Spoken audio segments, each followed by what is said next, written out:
Congress party, क्यों UPA, जिसमें लालू भी थे, जिसमें बाकी लोग भी थे, क्यों उन्होंने ओबीसी को संवैधानिक दर्जा नहीं दिया? जब सामाजिक न्याय का नारा लगा करके आने वाले लोग अपने परिवारों की और अपने घरों में, अपने तिजोरियों में धन भरने के सिवाय कोई काम नहीं किया, वो समय भी देखा है।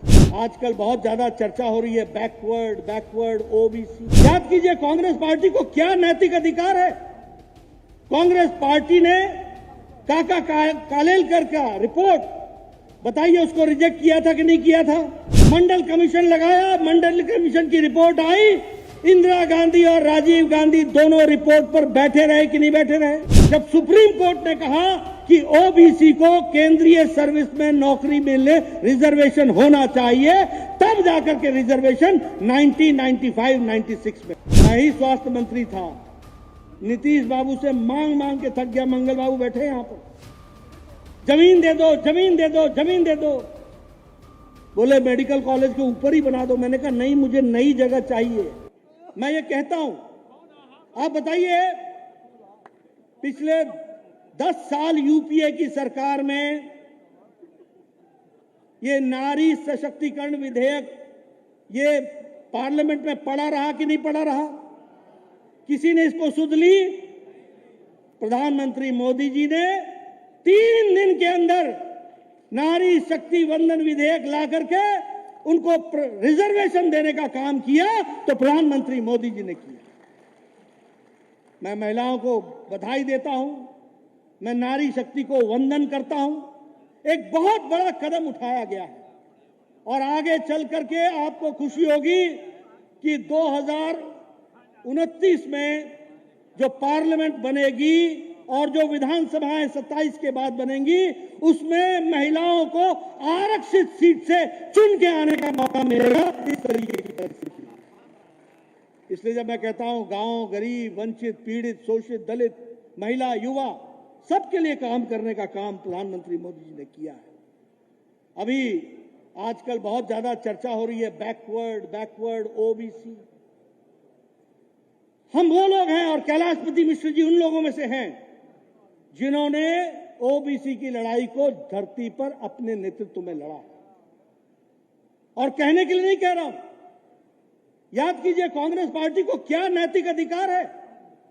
कांग्रेस पार्टी ने काका कालेलकर का रिपोर्ट बताइए, उसको रिजेक्ट किया था कि नहीं किया था? उसके बाद मोरारजी देसाई ने मंडल कमीशन लगाया, मंडल कमीशन की रिपोर्ट आई, इंदिरा गांधी और राजीव गांधी दोनों रिपोर्ट पर बैठे रहे कि नहीं बैठे रहे? कुछ नहीं किया। विश्वनाथ प्रताप सिंह ने आकर के उसके बाद रिजर्वेशन दिया।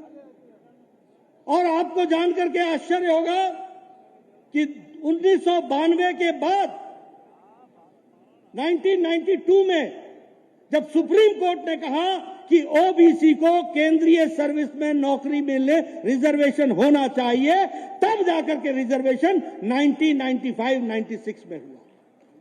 और ये लोग आजकल ओबीसी के चैंपियन बने हुए हैं। आप बताइए, ओबीसी कमीशन को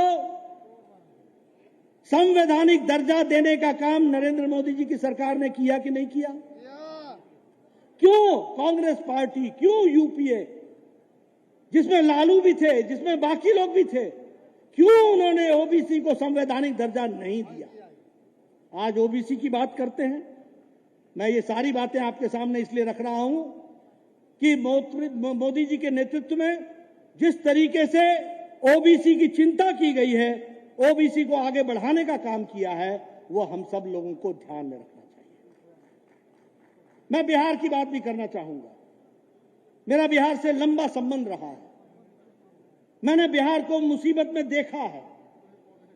मैंने बिहार में नेतृत्व को किस तरीके से समझौता करते हुए लोगों के हितों के खिलाफ काम करते हुए, वो भी मैंने देखा है। मैंने वो भी समय देखा है जब कांग्रेस पार्टी को एक तरफा समर्थन मिलता था और कांग्रेस पार्टी लोगों के हित के सिवाय हित के से अलग हट करके अपने भ्रष्टाचार में लगी हुई थी। मैंने वो भी दिन देखे हैं जब सामाजिक न्याय का नारा लगा करके आने वाले लोग अपने परिवारों की और अपने घरों में, अपने तिजोरियों में धन भरने के सिवाय कोई काम नहीं किया, वो समय भी देखा है।